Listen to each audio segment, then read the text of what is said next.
কবরস্থান বোঝেনে, ওরা শুধু কালারটা বুঝেছে, তাই যা সামনে আসছে গড়ে মেরে দিচ্ছে। তাদের কি গরুর মতো না? আরো ঠিক আছে, চলেন কি বলছিলাম ভুলে যাইনি, মনে আছে। ও ছেলেরা, ও নওজোয়ান যুবকেরা, আমি বলেছি যখন দোয়া কবুল হবে না, এটা বুখারী শরীফের riwayতের মধ্যে থেকে টেনে প্রমাণ দেওয়ার ক্ষমতা আছে, কিন্তু কথাও পর্যন্ত রেখে দিলাম। একটু ব্যাগে চলে আসুন। আমি বলেছিলাম এর যে অনেকগুলো রোগ আছে, তার মধ্যে একটি রোগের কথা বলতে পর্যন্ত আর একটা রোগের কথা বলি। বলবেন কি রোগের কথা বলবেন? সেই রোগটার কথা হলো যেটা আমার আল্লাহর কোরআন বললেন, সেটা আমার আল্লাহর কোরআন কি জানিয়েছেন? আমার আল্লাহর কোরআন বলেছেন, আহাল্লাহুল বাইয়া ওয়া হারামার রিবা, তোমাদের জন্য ব্যবসাটা হলো হালাল, সুদটা হলো হারাম। সুদ খেলে যত রকমের গুনাহ হয়, আর রিবা সাবউনা হুবান আইসালুহা আন ইয়ানকির রাজুল উম্মাহু, সুদ খেলে 70 ধরনের গুনাহ হয়, তার মধ্যে সবচেয়ে ছোট গুনাহ হলো নিজের মায়ের সাথে বিবাহ করলে যতটা গুনাহ, একটা পরপুরুষের সাথে 36 বার জিনা করলে যতটা গুনাহ হবে, একটা পরপুরুষের সাথে 36 বার জিনা করলে যতটা গুনাহ হবে, নিজের মায়ের সাথে বিবাহ করলে যতটা গুনাহ হবে, যারা সুদ দিচ্ছে সুদ নিচ্ছে অতটা পরিমাণ গুনাহ হচ্ছে। ও পর্দার আড়ালে মার বোন, ভিতরে ভিতরে নিয়েছে অনেক বন্ধন লোন। ও পর্দার আড়ালে মার বোন, ভিতরে ভিতরে নিয়েছে অনেক গ্রুপ লোন। কানটা খাড়া করে শুনে রেখে দাও, তুমি ঘন্টার ভিতরে যতই খানটা নাচ করো না কেন, নিজের ছেলের সাথে বিয়ে করলে যতটা গুনাহ হয়, একটা পরপুরুষের সাথে 36 বার জিনা করলে যতটা গুনাহ হয়, 1 টাকা হোক আর 1 কোটি টাকা হোক, সাধারণ লোক হোক আর গ্রুপ লোন হোক, ওই রকম পরিমাণ গুনাহ হচ্ছে। আমি হাতে না ধরে পা দুখানা জড়িয়ে ধরে বলছি, এটা হলো ইহুদিদের এজেন্ডা, এটা হলো ইহুদিদের এজেন্ডা। যদি বলেন কেমন? এমনি আলুর খোলা কেউ খায় না, কিন্তু চপের ভিতরে দিলে বরাবর বাদ দেয়। দুটো একটা চপের দোকানে দেখবেন আলু সেদ্ধ করে ছানার সময় হামান দিতে একদম ফটাং করে মাল বেরিয়ে গেল, একটা বোমের কি ব্যাপার, এটা কি গেল? ও আলু পচা বেরিয়ে গেল, বাকিটা যেটা থাকলো লোক খেয়ে নিচ্ছে। আর মৃত্যু বাড়ি মরে গেছে, তাড়াতাড়ি করে রান্না করতে গিয়ে আলু ছিলেনি, গড়ে চালাচ্ছে, খাচ্ছার মধ্যে ছোট আলুটাও ছিছি, খুব কিপটে। ঘর বাড়ি দেখে বুঝতে পারছেন, খুব কিপটে মাল। তাহলে এমনি আলুর খোলা খায় না, চপে দিলে বাদ দেয় না। দোকানে কি বলছে? গরম আছে বলছে, বিরাট বলছে দুটো দে, চাচা ঠেকিয়ে দিল হলারে, মাল চলে গেল চেম্বারে। দুটো খেয়ে বলছে বিশাল আয়োজন, না খেলি হবে মরণ, খা। নাতি এসে বলছে দাদা তো সুগার না, বলছে চুপ কর, রোজার মাস দেখলি হয়। তেলে ভাজে এমন একটা জিনিস রোজার মাসে সবার লোভ হয়, কথা ঠিক কিনা? আর আল্লাহর কি কুদরত, রোজার মাসে দেখবেন যার পেটে যত রকম কলেরা সমস্যা থাক, রোজার মাসে কোনো সমস্যা নেই। সকালবেলা অফিসে যাবে, দোকান খোলার সাথে সাথে বেচাকেনা কমপ্লিট, মাল পুরো ঝেড়ে কিনে, কথা ঠিক কিনা? তবে কিছু যুবকদের গন্ডগোল আছে কি জানো? চার দোকানে গিয়ে বলছে রুটিটা পুড়িয়ে দে, বলছে কেন? বলছে বলে একটু পুড়িয়ে দে। তার রুটিটা পুড়িয়ে দিচ্ছে, রুটিটা পুড়িয়ে দিচ্ছে। আমার দিকে খেয়াল করে, আমি যা কথা বলছি আর হাওয়ার দরকার হবে, হাওয়ার দরকার। আমি রাত 2টার সময় জল চলে এসে চা দিতে দিই না, ঠিক আছে? তা সমস্যা কি? আমার দিকে খেয়াল করে। দুটো একটা যুবক ছেলে দেখবে রোজার মাসে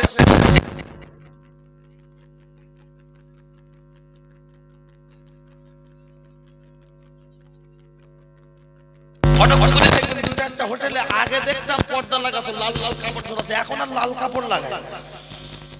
এখন যাচ্ছে এমন রোজা করেনি, বলছে শরীরটা ভালো। অথচ কেন বলছে অম্বল হয়।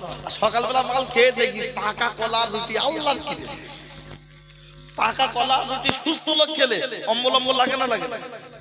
আর ওই মাল টেনে সবজি লে মাল বিক্রি করে আসার সময় বিরিয়ানি খেয়ে হাত ধোয়া সাবান ওই আঙুলি করে ঘষে দিচ্ছে। কেন? বলছে কোনো না কোনো বিরিয়ানির গ্যাস বন্ধ না, বুঝলেন? অথচ কুরবানি দেওয়ার জন্য 100 ধরে খুঁজছে গরু, ঠিক আছে? আবার বলছে মাল 14 গ্রাম হয়, বাড়ির বোন বলছে ফ্রিজি ক কেজি ধরবে। তার মানে কুরবানি কেন দিতে বোঝা যাচ্ছে? বলছে সেই তো কিনে খেতে হয়, মাল ফ্রিজ রেখে দে। ঠিক আছে, একটা কল ছোট মতো দেবো, হ্যাঁ, কেজি 20 মাল ফ্রিজ থাকবে না। বউ বলছে অতটা ধরে, বলছে তাহলে বেকার হয়ে গেছে, ডবল ডোর নেওয়া ভালো ছিল না। তার মানে মাল রেখে গেল। ঠিক আছে, কি বলে ইন্না সলাতি ওয়া নুসুকি ওয়া মাহইয়ায়া ওয়া মামাতি লিল্লাহি রাব্বিল আলামিন।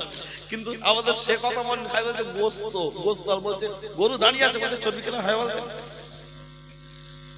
একদম চর্বি আগে থেকে হিসাব হচ্ছে। ঠিক আছে, চামড়ার দাম কত হবে? অথচ একটা কথা বলে দিই, গরু চামড়া না ছাড়ানো হওয়া পর্যন্ত চামড়ার দাম দর করে বেচাকেনা করা যাবে। আর এই যে গরু 3 ভাগ, এর গোশ 1 ভাগ যে পাড়ায় এক জায়গায় হয়, 3 ভাগের 1 ভাগ আমি একটা গরু দিচ্ছি, আমার 3 ভাগের 1 ভাগ যে মসজিদ বা মাদ্রাসা যে কোনো একটা জায়গায় বন্টন করার জন্য এক জায়গায় হচ্ছে, যে কুরবানি দাতা আমি, আমার লিস্টের ভাগের ভাগ আমি নিতে পারবো না। 2-4টা লোক আমি নেবো না, ভাইরা ভাগ দেবো। এই আমার যে শালিটা লেদারে কাজ করে না, বোঝাটা ঘর ভাড়া থাকে, ওর দেবো আল্লাহ, ও ধরে শুয়ে যে জিসিবি চালানোর দরকার, তোর ভাগটা দে, তুই এখানে নিবি কেন?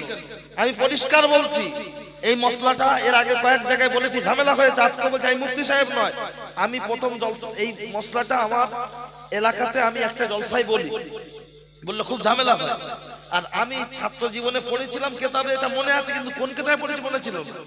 আমার ওস্তাদ মুফতি লিয়াকত সাহেব আলিয়া মাদ্রাসার অধ্যাপক চৌধুরী সাহেবের জামাই, যিনি ইন্তেকাল করেছেন, উনি এবং আরেকটা আমার ওস্তাদ মুফতি সাইফুদ্দিন আলিয়া বিশ্বাস আলিয়া মাদ্রাসার অধ্যাপক, দুজনের কাছ থেকে পরামর্শ ক্রমে ওনারা ফতোয়া বার করে লিখে দিলেন যে তুই যেটা বলেছিস ঠিক। তারপরে সেই ফতোয়া সেই এলাকায় পাঠানো হলো, দেখে তারপর ঠান্ডা হয়েছে, বুঝলেন? তাও কিছু কিছু লোক লেছে, সে লিখা তার কথা সে বলবে। আমি আজকে ক্লিয়ার বলছি, যে কুরবানি দাতা পাড়ার বন্টনের মাল সে নিতে পারবে না। বাকি চিন্তা ভাবনা আপনার। চলো ও ছেলেরা, আমার নওজোয়ান যুবকেরা, ও আমার মুরব্বিয়ান বাপ, এই পাড়ায় যে গ্রুপ লোনের ব্যবসা ঢোকানো হয়েছে, এতে ইহুদিদের এজেন্ডা যেমন বলেছি, আর এর সাথে ইবলিসের সাদৃশ্য রয়েছে, সম্পর্ক রয়েছে। বলবেন প্রমাণ দেওয়ার জন্য খুব বেশি কথা বলবো না, আজকের এক্সট্রা আরো কিছু কথা বলবো, তাই শর্ট করে বলে ছেড়ে দিচ্ছি। বলবেন কি? পাড়ার মেয়েরা দেখবেন বলে, এবু তোর হাতের একটা সিটি গোল না সোনা, বলছে কোথায় পাবি বোন সোনা, তোর ভাই 1 লাখ হাটে, 7 জন ফ্যামিলি। বলছে তোর পাগলি, এখন আর চিন্তা করার যুগ আছে? যদি মনে করিস করব, একটা গ্রুপ থেকে লোন নে। বলছে তওবা তওবা, গ্রুপ থেকে লোন নেওয়া হারাম। বলছে কে বলে? বলছে কেন আমার কাছে ইমাম সাহেব জুম্মায় মাইকি বক্তব্য করে, সে বলেছে হারাম। আমজাদ মাওলানা ছেলে এসেছিল, ও বলে গেছে হারাম। বলছে সবার কথা শুনলি হয় না, যদি জীবনে কিছু করতে চাস একটা নে, গ্রুপ থেকে 30,000 টাকা নিবি, একটা মাল তৈরি করে নিবি, লে সপ্তাহে দিবি। আর মৌলী সাহেবের কথা বাদ দে, ওদের কথা শুনলে জীবনে কিছু করতে পারবি। আর মেয়েদের দেখবেন 2 তলা বাড়ির ওপর শুয়ে রাখবেন, খুশি না যতক্ষণ না গহনা করে দেবেন। কথা ঠিক কি? কথায় কথা বলে তুমি আমার কি দিয়েছো? তা তোর যখন বিয়ে করলি তুই ওজন ছিলিস 36 কিলো, এখন মেপে দেখ 86 কিলো, এর থেকে তুই কি চাস? তুই সুখী না থাকলে মোটা হয়েছিস, তখন বলে শুধু খেলিয়া করলি হয়ে গেল। তার মানে আলাদা মাল দেওয়ার দরকার। ঠিক আছে, এটা হলো মেয়েদের একটা অভ্যাস। এখন এর যে মাথায় ঢুকে গেছে, গ্রুপ থেকে লোন নিলে সপ্তাহে 300 টাকা করে দিলে হয়ে যাবে, কি 500 টাকা করে দিলে হয়ে যাবে, এরার মাথা কাজ কর না। ও স্বামীর বলছে আমার একটা সোনার গদ দাও, বলছে দট পাগলি টাকা কোথায়? বলছে ওই তো, বলছে টোটোর ব্যাটারি কিনবো, রেখে দিস না। ওই যে ব্যাটারি কিনবে কেন আমি জানি না, তুমি অর্ধেক করে দাও। স্বামীর সাথে তুমুল ঝামেলা, লাস্ট ওইটা গ্রুপ থেকে লোন নেবো। 3 বেলা ঝগড়া হয়ে স্বামী লাস্টে রেগে মেগে নিবিতা লিখে দেয়। কথা যাই পর্যন্ত মনে রাখুন, কি এটা সোনার না রূপ সিটি গোল্ড, মনে থাকবে তো? এখান রেখে একটু পিছনে যাই। কোথায় যাব খুব সংক্ষেপ করে বলবো, কারণ আগে লোক আখ চিবিয়ে খেত, এখন আর চিবিয়ে খায়। আগে 20 টাকার আখ কিনে বাপ বেটা এক বেলা ভরছি বলি হাফ থাকতো, আর এখন 10 টাকার আখ 3 সেকেন্ডে শেষ, খালি ঢেলে দিলেই মাল ক্লিয়ার। তা আমি চিবুতে দেবো না, ডাইরে রস দেবো, ছোট করেই বলছি। হযরত নবী আদম আলাইহিস সালামকে সামনে রেখে সেজদা দিতে বলেছিলেন আল্লাহ, সকলের সেজদা দিয়েছিল, দেয়নি ইবলিস। আল্লাহ বললেন আবা ওয়াস্তাগফিরা কানা মিনাল কাফিরিন, দূর হ, বেরিয়ে যা। ইবলিস বলল আল্লাহ বেরিয়ে যাব, আমার কিছু শর্ত আছে, দাবি আছে। আল্লাহ বলল বলে ফেল। তার মধ্যে বলেছিল আল্লাহ আমাকে যেমন তেমন রূপ ধরার ক্ষমতা দিতে হবে। আল্লাহ বললেন মঞ্জুর। আমাকে মসজিদ দিতে হবে। আল্লাহ বললেন মঞ্জুর। আমাকে মজলিস দিতে হবে। আল্লাহ বললেন মঞ্জুর। আমাকে এক প্রান্ত থেকে অপর প্রান্ত পৃথিবীর যে কোনো মুহূর্তে যাওয়ার ক্ষমতা দিতে, আল্লাহ বললেন মঞ্জুর। আল্লাহ বললেন ইবলিস বলল আদম সন্তানের চারিদিক থেকে আমাকে ধোঁকা দেওয়ার ক্ষমতা দিয়ে রাখতে হবে। আল্লাহ বললেন মঞ্জুর। তখন ইবলিস বগল বাজাচ্ছে, বলছে আল্লাহ যে আদম সন্তানকে ধোঁকা দেওয়ার জন্য মজলিস আর মসজিদ পেয়েছি, আমি খুব খুশি। আল্লাহ সে মসজিদ কোনটা? বলছে তোর জন্য মসজিদ হলো বাজার, তোর জন্য মজলিস বাজার। যখন বলছে তোর জন্য মজলিস বাজার, মসজিদ বাজার, তখন ইবলিস খুব খুশি। তাহলে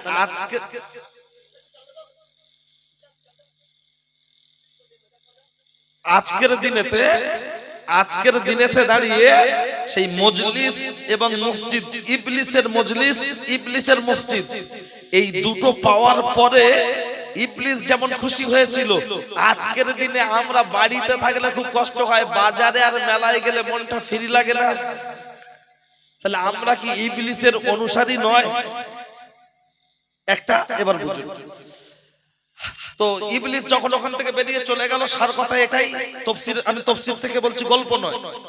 জান্নাতের দরজার সামনে গিয়েছে ইবলিস, গায়ে বড় জুব্বা, মাথায় পাগড়ি, দাঁড়িয়ে আছে। রেদওয়ান ফারিস্তা বলছে সালাম আলাইকুম। রেদওয়ান ফারিস্তা দেখে বলছে তুই সেই ইবলিস না? বলছে হ্যাঁ। বলছে এর দেশ পেলি কোথায়? কিন্তু আল্লাহর কাছে কি বলেছিলেন? যেমন তেমন রূপ ধরার ক্ষমতা চাই। আল্লাহ বলেছিলেন মনজুর। তাই ইবলিস বলল কায়দায় পেয়েছি। তা বলছে জান্নাতে যাব। রেদওয়ান ফারিস্তা বলল হবে না। বলতে কেন হবে না? বলছে হবে না, ওই জান্নাতের দরজার মুখের দ্বারে ছিল একটা পাখি, পাখিটার নাম হলো ময়ূর। এই ময়ূরকে ডেকে ময়ূর এসে বলছে দোস্ত কি খবর? বলছে জান্নাতের ভিতরে যেতে চাই। ময়ূর বলল আমার তো ক্ষমতা নাই। বলল কে পারবে? বলছে আমার বন্ধুকে ডেকে দিচ্ছি। ময়ূরের প্রধান খাদ্য সাপ, এই জন্য বলেছি বন্ধু। সাপকে ডাকা হলো, কি খবর? সাপ বলছে জান্নাতের ভিতর। আপনার ইবলিস বলছে জান্নাতে যেতে চাই। সাপ বলল নো টেনশন, টু ফুর্তি। হ্যাঁ, গালের ভিতরে ছোট হয়ে বসে পড়ল। ইবলিস আস্তে আস্তে ইবলিসকে নিয়ে যেখানেই হাওয়া সেখানেই নামিয়ে দেয়া হলো। আর যখন নামিয়ে দেয়া হলো, গিয়ে বিশাল কান্নাকাটি করছে। তখন হাওয়া জিজ্ঞাসা করছে কিসের জন্য কাঁদো? বলছে আমি কাঁদছি একটাই মাত্র কারণ হলো তোমরা জান্নাতে আছো, থাকছো, ঘুরছো, খাচ্ছো, নো টেনশনে আছো। এখান থেকে তোমাদের তাড়িয়ে দেয়া হবে, তাই চিন্তা করছি আর কাঁদছি। হাওয়া বলছে কি বললে? মেয়েরা কেমন করে না? আল্লাহ কি হলো? বিছা দিয়ে কি করছে বুঝলে? আর স্বামী মাল্লি খালি বলছে গায়ে হাত দে। আর যত বলছে গায়ে হাত দে, মার বেশি খাচ্ছে না কম খাচ্ছে? মারকে শুয়ে পড়ে তো ও লাউতে বলে গায়ে হাত দে। কিন্তু আমরা তো জানি পাকা দুয়ে চল্লিয়ে যা বিল আসবে, পাঁচে চল্লিয়ে তাই দেখ কষেছে। কেঁদে কেঁদে রাস্তায় শুয়ে পড়ে বলছে আল্লাহ বিচার করবে। তা এই কথাটা যদি ও আধ ঘন্টা আগে বলতো, ওর হনুমান গিয়ারে মার খেত। আসলে ওর মা ও বুড়ি হয়ে গেছে, এখনো বলে তোর বাপের সংসার করে আমার জীবন মাটি হয়ে গেছে। আর ইয়ে ছুরি ইয়েও বলছে তোমার সংসার করে আমার জীবন মাটি। ওই জন্য বংশ দেখে করার কথা কেন বলা হয়েছে বোঝা গেছে? স্বামী সারা রাত্রি ভোরের রাত 2টার সময় উঠে সবজি নিয়ে বেরিয়ে যাচ্ছে, বাড়ি আসছে 9টার সময়। বাড়ি এসে দেখছে বউ না যেন জেন ধরেছে মুখ থেকে। তার মানে বোঝাতে চাইছে তোর মা আমার সিঁড়ি ফেলে বেটেছে, এখনো সময় আছে, উঠে চল। আলাদা চলছে। ও ছেলেরা, আমরা জোয়ান যুবকেরা, হাওয়া যেই বললে হ্যাঁ তাহলে কি করা যাবে? বলছে ওই যে নিষিদ্ধ গাছের ফলটা খেয়ে চট করে ছিঁড়ে খেয়ে নাও। হ্যাঁ বলছে আমি একা কি করে বলবো, অন্তত আমার স্বামীর কাছে একটু জিজ্ঞেস করি। তখন বলল তোমার স্বামী হয়তো খেতে চাইবে না, ছলে বলে কলে কৌশলে যদি তুমি তোমার স্বামীকে যে কোনো মূল্যে খাওয়াতে পারো তাহলে তোমরা বেঁচে যাবে। কিন্তু আল্লাহ কি বলেছেন? ফল তো খাওয়া দূরের কথা, গাছের ধারে কাছে যাওয়া যাবে না। কিন্তু শয়তান কি বলল? যদি থাকতে চাও তাহলে চট করে খেয়ে নাও। আর আজকের দিনেতে বন্ধনের দিদিমণি কি বলছে? মলি সাহেবের কথা বাদ দে, যদি জীবনে সুখ খুঁজতে চাস ওসব কথা বাদ দে, অন্তত গ্রুপ থেকে একটা লোন নে। তাহলে ওর সাথে আমাদের দিদিমণির কথা মিলে যাচ্ছে কি যাচ্ছে না? কথা ক্লিয়ার? চলুন লক্ষ্য করলে দেখতে পাওয়া যায়, ও ছেলেরা, ও নওজোয়ান যুবকেরা, ও আমার মুরব্বিয়ান বাপ, অন্যায় হলে আমার করে দেবেন মাপ। লক্ষ্য করলে দেখতে পাওয়া যায় ওই নিষিদ্ধ গাছের ফলটাকে ছিঁড়ে নেওয়া হলো, জান্নাতি শরবতের সাথে দিয়ে মিক্স করে আদম নবীকে যখন খেতে দেয়া হলো, আদম নবী যেই গালে ঢেলেছেন বুঝতে পেরেছেন এই নিষিদ্ধ গাছের ফল ছিঁড়ে খাইয়ে দিচ্ছে, গালে গলা থেকে চেপে ধরে গালে আঙুল দিয়ে বমি করে তুলে ফেলে দিয়েছেন। খাক আর নাই খাক, কিন্তু আল্লাহর হুকুম অমান্য হলো কি হলো না? আল্লাহর হুকুম অমান্য হয়ে গেল, সাথে সাথে শরীরের পোশাক খুলে পড়ে গেল, আর স্বামী আর স্ত্রী দুজনেই নগ্ন। তবে আল্লাহ কুদরতি ভাবে ঢেকে দিয়েছিলেন যাতে কোনো ফারিস্তা কেউ যাতে দেখতে না পায়, দেখতে পেলে আমার নবী অসম্মান হবে। পাশে ছিল পেয়ারা গাছ, পেয়ারা গাছকে আদম নবী বলল পাতা দাও, আদম নবীকে পাতা দেয়া হলো 3টি, হাওয়াকে দেয়া হলো 5টি। পুরুষ মারা গেলে 3টি কাপড়ের কাপড়, নারী মারা গেলে 5টি কাপড়ের কাপড়, দুজনকে এমন করে দেয়া হলো। পেশাব পায়খানা লেগেছে, আমার আল্লাহ বললেন এটা জান্নাত, এখানে পেশাব পায়খানা হবে না, এখান থেকে তোমাদের বেরিয়ে যেতে হবে। ও হাওয়া এবং আদম, তোমাদের জন্য কয়েকটা শাস্তি। একটি শাস্তি হলো পৃথিবীতে যত কন্যা সন্তান আসবে প্রত্যেকের শরীর থেকে ব্লাড ঝরবে, যেটা আমরা বলছি মেয়েদের শরীর খারাপ করেছে। মায়েদের যে মাসে মাসে শরীর খারাপ হয় না, কোথা থেকে? ওখান থেকে। বললেন যেমন নিষিদ্ধ গাছের ফলটাকে ছিঁড়ে গাছটাকে যেমন তোমরা রক্তাক্ত করে তাকে যেমন আটা ঝরিয়েছো, ওই রকম তোমার কন্যা সন্তানদের শরীর থেকে ওই রকম রক্ত ঝরবে। বাস্তব হচ্ছে কি হচ্ছে না? তার সাথে বলা হলো ও হাওয়া এবং আদম, শুনে রেখে দাও, জেনে রেখে দাও, তোমাদের মধ্যে আরেকটা শাস্তি হলো। কি শাস্তি? আরেকটি শাস্তি হলো অন্য কিছু নয়, যেখানে লক্ষ্য করলে দেখতে পাওয়া যায় পুরুষ একজন সাক্ষী দিলে কাজ মিটে যাবে, সেখানে একজন পুরুষ সমান দুজন নারীকে সাক্ষী দিতে হবে। আজকের দিনে দেখবেন ক্যালেন্ডার যেটা লেখা হয় চাঁদ দেখার যে মশলা, সেখানে দেখবেন পুরুষ একজন সাক্ষী দিলে হয়ে যাবে, কিন্তু নারীর বেলা লাগছে কজন? শুধু ওই জায়গায় না, সব জায়গায় শরীয়তের উসুল হলো এটাই। কিন্তু লক্ষ্য করলে দেখতে পাওয়া যায় গ্রামে যখন বিচার হয় তখন আর দুজন নারীর সাক্ষীর দরকার হয় না। গ্রামের একজন কেউ দেখলে কোনো মহিলা সে একাই যদি বলে দেয়, গ্রামের কোনো একটা মানুষের সাপ পেটা করে দেওয়া হয়। কথা ঠিক না ভুল? তার মানে যার শিল তার নড়া, তার ভেঙে দিচ্ছে দাঁতের গড়া। এর কারণটা কোন জায়গায়? চলুন পরে আসছি। কারণ লক্ষ্য করলে দেখতে পাওয়া যায় গ্রামের কিছু বিচারক লিডার ক্যাডার সেজেছে, অথচ লক্ষ্য করলে দেখতে পাওয়া যায় ন্যায় বিচার করতে পারে না, ন্যায় বিচার করতে পারে না। যেমন ন্যায় বিচার না করতে পারার কারণে হাসিনা দেশ ছাড়লো। বিচারক মানিক, যে ফকির মানিক, যে কলমের খোঁচা দিয়ে কোরআনের পাখি আল্লামা দেলোয়ার হোসেন সাইদি বছরের পর বছর জেলে আটক করে রেখেছিল। সরকার যখন পতন হলো পাবলিক তাকে তাড়িয়ে পিটিয়ে অন্নকোষ ফাটিয়ে ফেলেছে। খবরে দেখেছিলেন না দেখেননি? কারণ যতদিন ক্ষমতা আছে ততদিন তুমি দাদা, পিছন খুললেই মানুষ বলবে বেহুদা বেহুদা। তাই হাতে ক্ষমতা আছে, ন্যায় বিচার করতে হবে। সূর্য মাথার উপরে নেমে আসবে, ন্যায় বিচারকদের মাথার উপরে আমার আল্লাহ আরশে আজিমের ছায়া দান করবে। যেদিন মাথার ঘেনুগুলো টকবক টকবক করে ফুটবে। শুনে রেখে দেন, জেনে রেখে দেন।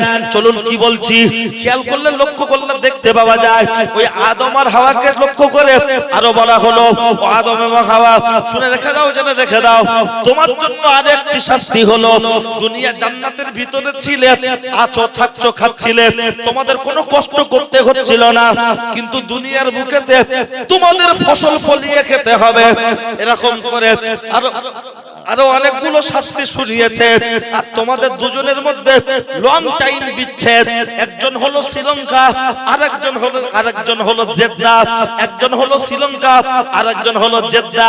লক্ষ্য করলে দেখতে পাওয়া যায় এখান থেকে কথা বললে কথায় কথা আরো বাড়বে, কিন্তু আমি শর্ট করে আনতে চাইছি। কি কথা? জান্নাতের ভিতরে ময়ূরকে ডেকে বলা হলো ময়ূর এদিকে চলে আয়, তোর জন্য শাস্তি হলো 3টা। ইবলিসকে ভিতরে ঢোকানোর জন্য সাপকে কেটে গেছিল। ময়ূরকে বলা হলে দিকে চলে আয়, কি খবর? বলছে তোর জন্য 3টা শাস্তি। ময়ূরের পেখম হলো 600। ময়ূরের পেখম 600। আল্লাহ ময়ূরের পেখম খুলে নিলেন, দিলেন মাত্র কয়েকটি, দুইটি। এই দুইটি প্যাকম ময়ূরের রয়েছে, বাকি খুলে জান্নাতে রাখা হলো। আর ময়ূরের পাটা ছিল গোল্ডেন কালার, এখন করে দেয়া হলো কুশ্রী বিশ্রী। আল্লাহ বললেন, ময়ূর, মানুষ তোকে রূপ দেখে খুব ভালো বলবে, তোর পায়ের দিকে দেখলে মানুষ চোখ ছিটকাবে, আর তোকে জান্নাত থেকে বহিষ্কার করা হলো। ময়ূরের দেখলে মানুষ সব ভালোবাসে, কিন্তু পায়ের দিকে দেখলে মানুষ চোখ ছিটকায় কি ছিটকায় না? মানে কেমন একটা করে। সাপ, সাপের গালে কেন বিষ গেল? এই তো, এটাই তো কারণ। কি কারণ? খেয়াল করো, এদিকে ময়ূর বলছে, আল্লাহ আমি একা জান্নাত থেকে যাব, সাপ থাকবে না? ময়ূরের প্রধান খাদ্য সাপ। কেন? আরে 87 দিনের ঘর খোদাই রক্ষে কর। ইবলিসকে ভিতরে নিয়ে যাওয়ার জন্য সাপ গালে করেছিল, ময়ূর সাহায্য করেছিল। এদিকে চলে আয়, সাপের বুকে ছিল পা। আল্লাহ ডেকে বললেন, তোর জন্য শাস্তি তিনটা। কি শাস্তি? শুনে রেখে দে, জেনে রেখে দে। তোর বুকের সমস্ত পা গুলো খুলে নেওয়া হচ্ছে, বুকের সমস্ত পা গুলো খুলে নিয়ে জান্নাতে জমা রাখা হচ্ছে। তোর জন্য প্রথম নম্বর শাস্তি হলো, সারাটা জীবন তুই বুক ঘেঁচড়ে হাঁটবি, আর তোর গালে আছে জান্নাতি খুশবু, ওটা বার করে নিয়ে গালের ভিতরে ঢুকিয়ে দেয়া হচ্ছে বিষাক্ত বিষ। তুই বুক ঘেঁচড়ে ঘেঁচড়ে হাসবি, আর আদম সন্তান দেখতে পেলে লাঠি নিয়ে তোকে জামাই নাস্তা দেবে। এটা হলো তোর 2 নম্বর শাস্তি। কি সাপ দেখলে আমরা তাড়া করি না, করি না? তার সাথে 3 নম্বর শাস্তি হলো জান্নাত থেকে বহিষ্কার। ভিতরে আছে কে? পাতা দিয়েছিল কোন গাছ? পেয়ারা গাছ। চলে আয় দোস্ত, আল্লাহ কত বড় রহমানুর রহিম গফুর, এখানেই বুঝবেন। সাপে কামড়ালে পেয়ারা গাছের পাতা আর শিকড় দিয়ে সাপে কামড়ানোর ঔষধ তৈরি হয়। যে ভিটেতে পুরাতন পেয়ারা গাছ আছে, ওই ভিটেতে সাপ থাকতে পারে না। যদিও সাপ থাকে, সাপের দেখবে এনার্জি শুরু, তার মানে বিশ্বের যে একটা পাওয়ার, ছবল মারার যে ক্ষমতা, সেটা অনেক দুর্বল হয়ে যায়। প্রমাণ, একটা জায়গা থেকে একটা সাপ ধরে আটকে দিয়ে কিছু পেয়ারা গাছের পাতা শিকড় দিয়ে দেখবেন, সাপ দেখবেন যেন মনে হচ্ছে পুরো আলিপুর জেলে। বুঝলেন? No tension. আল্লাহ যেমন হাওয়া আদমকে পাঠালেন, সাপ পাঠালেন, কিন্তু সাপকে জব্দ করে রাখার জন্য ময়ূর, আর সাপে কামড়ানো ওষুধ হিসাবে পেয়ারা গাছ। কথায় পর্যন্ত শেষ করছি। এটা বলার উদ্দেশ্য ছিল কোন কথা? ইবলিসের কথার সাথে সুৎখোর ভাবিদের মিল আছে কি না? তাই তো। এবার কেউ নেবেন কি না নেবেন চিন্তা ভাবনা আপনি করে দেখেন। আমার যেটা বলার সেটাই বলে দিচ্ছি। আর সুদ, সুদের কথা বলতে গেলে আরো গোটা চারটে হাদিস বললে যেন তার মনটা ভালো হয়। কিন্তু সুদখোর তো পাড়ায় মোটামুটি অনেকেই আছে। বললে আবার বলবেন বড্ড টানটা, কি সুন্দর টান দিয়ে বলবে, তার মানে সুদির কথা বলবো। ও কি আমরা জানি না? তুই বলবে কেন? বাড়িতে ছুরি আছে, কুরবানি এসে ধার দিচ্ছ কেন? ওই কাটো, বলে হুজুর কাটবে না। তা ছুরি যদি ধার না দিলে না কাটে, আমরাও প্রতিদিন না বললে তোমার মতো হারাম করে সোজাও হবে না। হ্যাঁ, ওই জন্য আমরা কুরবানির সময় শুধু ধার দিই না, আমরা প্রতিদিন দিই। আর ইমাম সাহেব বললেও তো চাকরি 3 দিনই বর্তলায় যায়।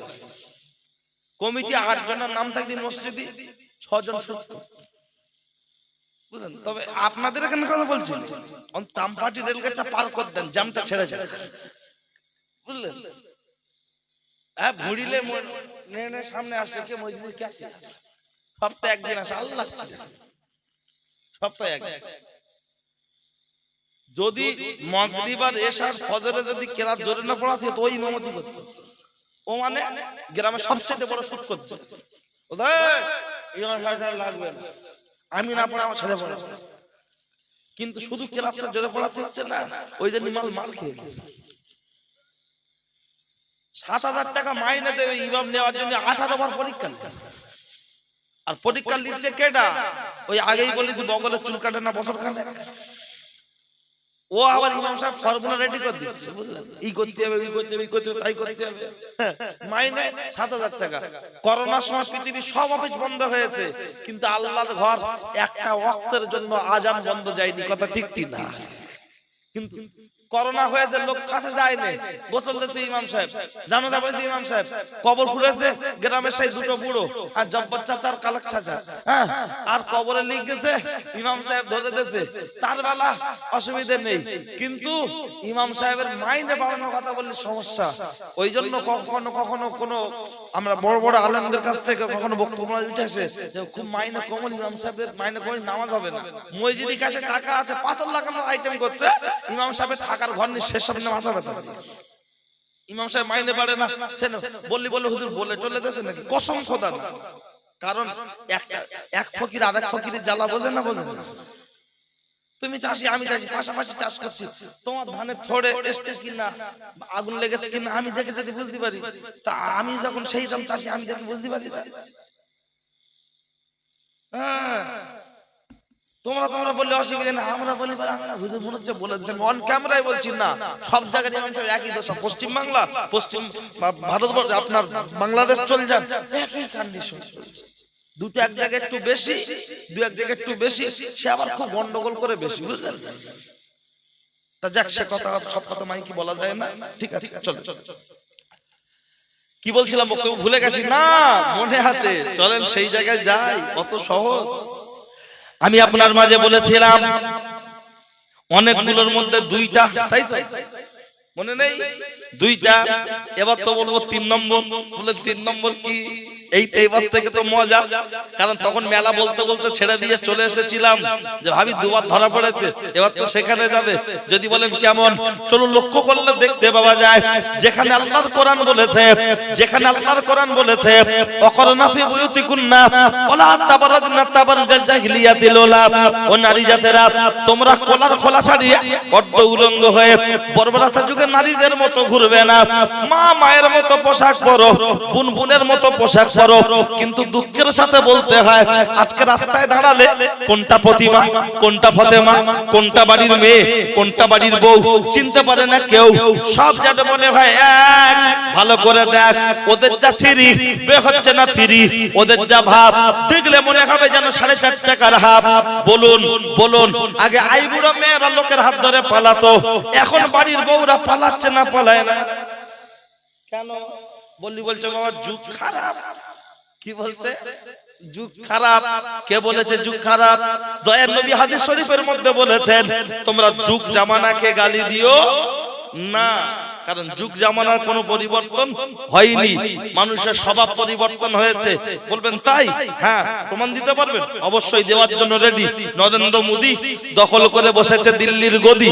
তিনি বলেছেন আমি ক্ষমতায় এলে পেয়ে যাবে আচ্ছে দিন, নাচতে থাকো দিন দিন, টাকা দিতে হবে না গ্যাস, বাড়িতে বাড়িতে সব নিয়ে নাও গ্যাস।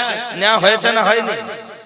বাড়ির বড়দের মারাত্মক ব্যাপার তো, হাতে ভালো করে কালি লাগে না। এ গ্যাসের কথা বলিনি, উজালা উজালা উজালা গ্যাস সিলিন্ডার 500 করে টাকা, আধার কার্ড জমা দাও, ওভাবে একটা করে গ্যাস নাও, মনে নেই? এরা দেখলো তো মারাত্মক ব্যাপার, হাতে কালি লাগে না, ভালো করে মাজতে হয় না। আর আগে কি পাইপের চুলো, চারিদিক দিয়ে কালি উঠছে, ভালো করে মাজতে হতো, লোম পুড়ে যেত, কি তাই তো? স্বামীকে ডেকে বলছে শুধু গ্যাস নিলি হবে? তোমার মাথায় কি পোকা আছে? এমন একটা হাঁড়ি উঠেছে, তরকারি হলেই ডেকে যেমন হাঁড়ি গেলাম। স্বামী মাঠে কাটা লোক অত বোঝে, বলছে সে কি রাত, বলছে চলো হাটে, বাজারে চলো। বাজারে গেল চন্দনেশ্বর, কিনলো হাঁড়ি, আসলো বাড়ি, তরকারি চাপালো তাড়াতাড়ি, হাঁড়ি হয়ে গেলে ডেকে দিচ্ছে বড় ভাবি লাভিয়ে নাও। কি গো প্রেসার কুকার? আর হাঁড়ি ডাকছে মেজো ভাবি গিলে নাও। ভাবি খেয়ে না মোটা, দেওয়ার দিল্লি থেকে বাড়ি এসে বলছে ভাবি ভালো আছো? বলছে না রে মোর ভাই, জান খুব খারাপ। বলছে তাই অত খেলি হয়, একটু কম খাও। তখন ভাবি রেগে বলছে তোর দাদা কি খায়? তা বলছে একটু গোশ কম খাও। বলে না রে মোর ভাই, লিভারে চর্বি, গোশ খাই সপ্তাহে 1 পিস, তা আবার সলিড। তা বলছে ভাত একটু কম খাও। বলছে সুগার সুগার সুগার। দুপুরবেলা দুটো ভাত খায়, রাত্রি রুটি। তা পাশে ছিল ভাবির শ্বশুর, অর্থ ছেলে ছেলে চাচা। বলছে বড় আব্বা শরীর ভালো আছে? বলছে আল্লাহ জাহান্নাতে রাখে শুকরিয়া। বলছে বড় আব্বা খাওয়া দাওয়া ঠিক আছে? তা বড় আব্বা তখন দাড়িতে হাত বুলাচ্ছে, বলছে 80-82 বছর বয়স, কত লোক কবরে চলে গেল, আল্লাহ এখন আমার বাঁচিয়ে রেখেছে, এখনো 500 গ্রাম গোশ মেরে দিই। তখন বৌমা মুখ ঘুরিয়ে বলছে ও কথা বলুন, ও আমার শ্বশুর না, ধান কাটা মেশিন, যা দিয়ে মেরে দেয়। মোটা ধান সরু ধান বিধান টু মিনিকেট যা দিক কুচে দিচ্ছে। 82 বছর বয়স, চাচা কিছু ছাড়ে না, আর 36 বছরের ভাবি ওরা ঢোক খালি বলছে কেন, বুঝতে হবে কথাটা জোরালো হয়েছে, ক্লিয়ার বুঝুন। এই মুরব্বী যারা বসে আছেন ওনাদের মা আমাদের দাদিমা, ওনাদের শাশুড়ি আমাদের নানিমা, তারা তুলনামূলক হাইট লম্বা ছিল না। এখনকার মেয়েরা হাইট লম্বা, আগে হাইট লম্বা। 50 বছর আগে শাড়ি ক হাত ছিল আব্বা? 10 হাত, 9 হাত, 9.5 হাত। কোম্পানি শাড়ি হলো 10 হাত। তাহলে ওনাদের মা আমাদের দাদিমা তারা লম্বা ছিল 6 ফুট, তাল গাছের অর্ধেক। তারা 10 হাতের শাড়ি পরেছে, তাদের পেট পিঠ, হ্যাঁ, আপনাদের নতুন হাটের বাজার কেউ কখনো দেখতে পেত না। আর আমাদের বিউটির মান হাইট কত? 4 ফুট বললে আর বাড়ি উঠতে দেবে না। নাটা বললি বলে আমি নাটা ঘুরি বলে যাচ্ছে, তারপর মানবে না, বুঝলেন? তো এখন শাড়ি কম, 12 হাত শাড়ি। এখন হাইট 5 ফুট 1, 2, 3 এর উপরে আছে সংখ্যাটা কম, 5 এর নিচে আছে সংখ্যাটা কম। আচ্ছা মানানসই বলি, তাহলে ওরা তো আমার বাপের সর্বসানি করবে, বুঝলেন? বলবে ওর বাপও খেয়ে হয়েছে, এরাও তো যাবে। আর মনে হয় যেন ও আর ওর বাপ 7.5 বছর বাঁচবে। তা সে বাঁচে বাঁচুক, আল্লাহ কবুল করুক, সহায়ক। তাহলে 12 হাত শাড়ি, ব্লাউজের পিস ফ্রি পড়ছে আমাদের বিউটির মা, ঝুমার মা।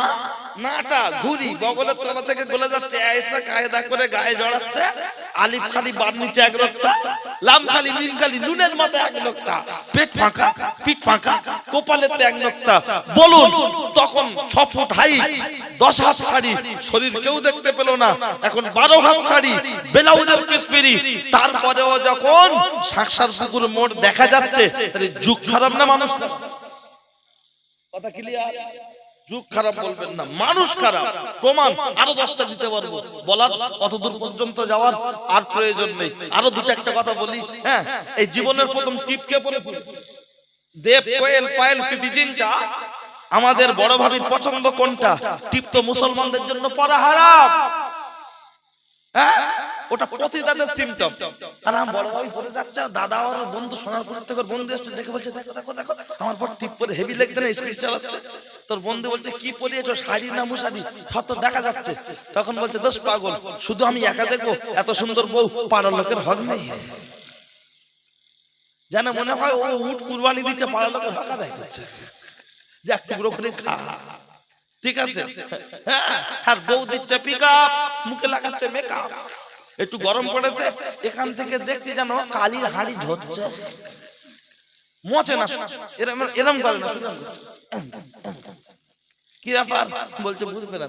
হ্যাঁ, আর কি বলবো, সময় সংক্ষেপ, শোনেন কথা, আমার দিকে খেয়াল করেন।